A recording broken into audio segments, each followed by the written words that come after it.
안녕하세요. 축구왕 손흥민입니다. 축구협회에서 코스타리카를 맞이 현지 중계진에게 제출한 국가대표 선수 출전 명단과 진영을 눈여겨보면 김민재 선수의 출전과 상관없이 한국의 수비진 좌우측에 문제가 발생할 여지가 다분한 진영이라는 것을 한 번에 알 수 있습니다. 왜 그런지 이해를 하려면 먼저 포맷과 쓰리백에 대한 약간의 이해가 필요합니다. 포백은 수비가 4명이 서고 쓰리백은 수비를 3명 세우니까 포백이 더 수비적인 전술이라고 생각하기 쉽지만 사실은 쓰리백이 더 수비적인 전술입니다. 그 이유는 포백이든 쓰리백이든 양쪽 끝에 위치한 수비수들은 공격 작업을 할 때 윙어처럼 크로스를 올리거나 원투 패스를 주고받기 위해 상대 공격 진영으로 전진해서 수적 우위를 가져갑니다. 그래서 포백에서 양쪽 끝 수비수들은 공격 시 전진하고 나면 뒤에 2명이 센터백이 남고 쓰리백에서 양쪽 끝 수비수들이 공격 시로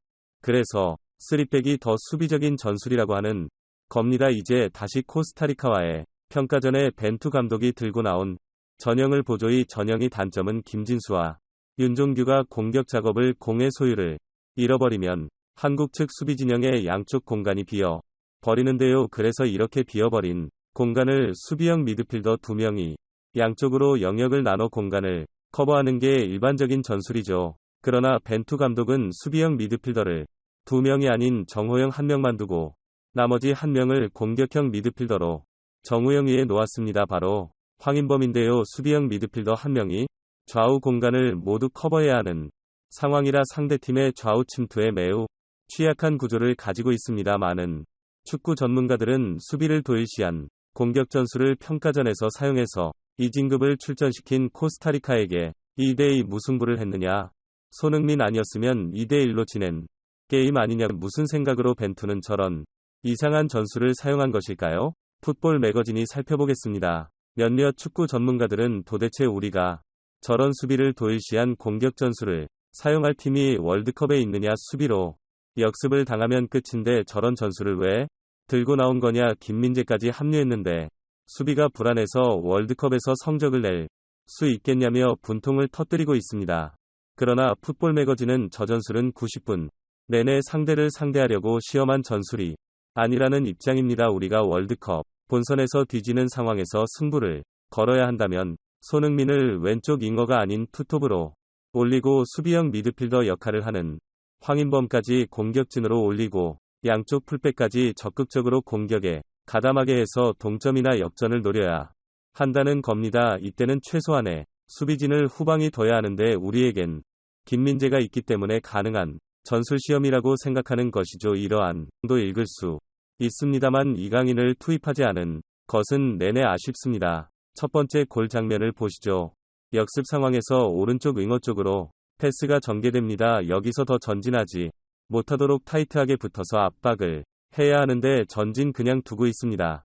어쩔 수 없이 좌측 센터백 김영권이 앞으로 나가서 더 전진을 못하도록 막습니다. 정우영이 그 빈자리를 메꾸려고 골문 중앙으로 이동했지만 크로스로 올라온 공을 헤더로 걷어내지 못해서 실점을 하게 됩니다. 이런 상황을 막으려면 중앙 미드필드에서 압박하여 상대가 전진하지 못하도록 해서 우리가 수비 전형을 갖추고 안정화될 시간을 누군가가 벌어줬어야 합니다. 우리가 뒤지고 있는 상황에서 저런 일이 벌어지면 점수가 더 벌어지게 되는 거죠. 두 번째 골 장면입니다. 역습당하는 상황인데요. 이 상황에서 정호영과 김민재 그리고 김영권의 수비 조직력이 아주 중요하게 됩니다. 이런 상황을 월드컵에서 반드시 계속 물러나면 안 되고 맞부터 끊어냈어야 하는데 좀 아쉽습니다. 오른쪽 와인의 권창훈과 인종규의 복귀가 늦을 수밖에 없는데 황인범이라도 적극적으로 붙어줬어야 하는데 아쉽네요. 운전 앞까지 공이 운반되면 매우 위험합니다. 그 상황을 만들지 말아야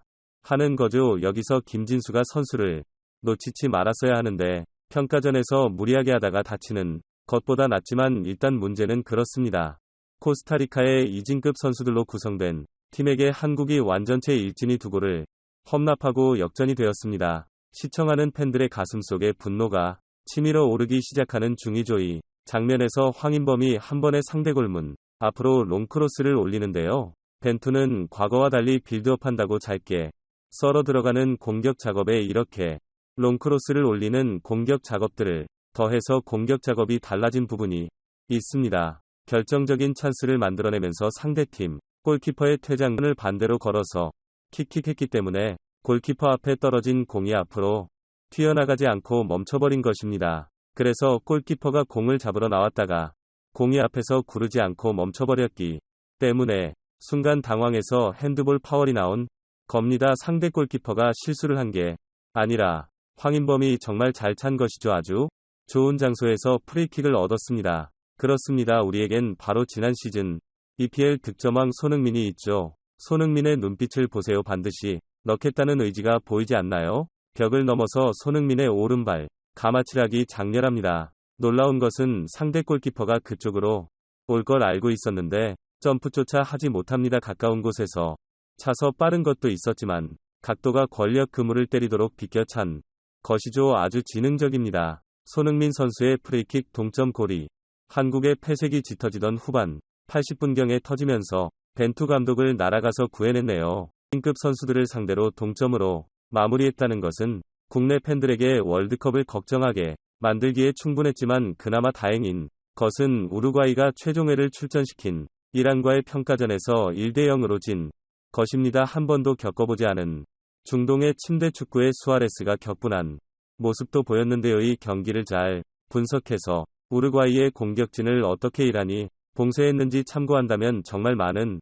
도움이 될 거라고 생각합니다. 손흥민과 같은 소속팀에 있는 토트넘의 스트라이커이자 역대급 스트라이커라고 영국 자국에서 평가받고 있는 케인은 잉글랜드와 이탈리아전에서 1대0으로 패배한 영국을 구해내지 못했습니다. 결국 잉글랜드는 네이션스 리그 1부에서 2부 리그로 강등되는 대참사를 겪게 되었는데요. 월드컵이 코앞으로 다가왔는데 잉글랜드 대표팀의 먹구름이 드리워지고 있네요. 손흥민은 케인이 없어도 프리킥으로 황골을 넣어 패배 위기에 있던 10분 내내 공격 포인트를 올리지 못한 점이 눈에 띄는군요. 이번 평가전에서는 답답한 그놈의 빌드업 한다고 미드필더에서 시간을 끄는 장면이 많이 없어진 것은 매우 고무적이고 손흥민을 윙어에서 투톱으로 올린 것도 매우 잘한 것인데요. 세트피스에서 전술이 없다는 것도 문제긴 하지만 그건 다음 영상에서 다루는 것으로 하고요. 욕할 땐 욕하더라도 잘한 건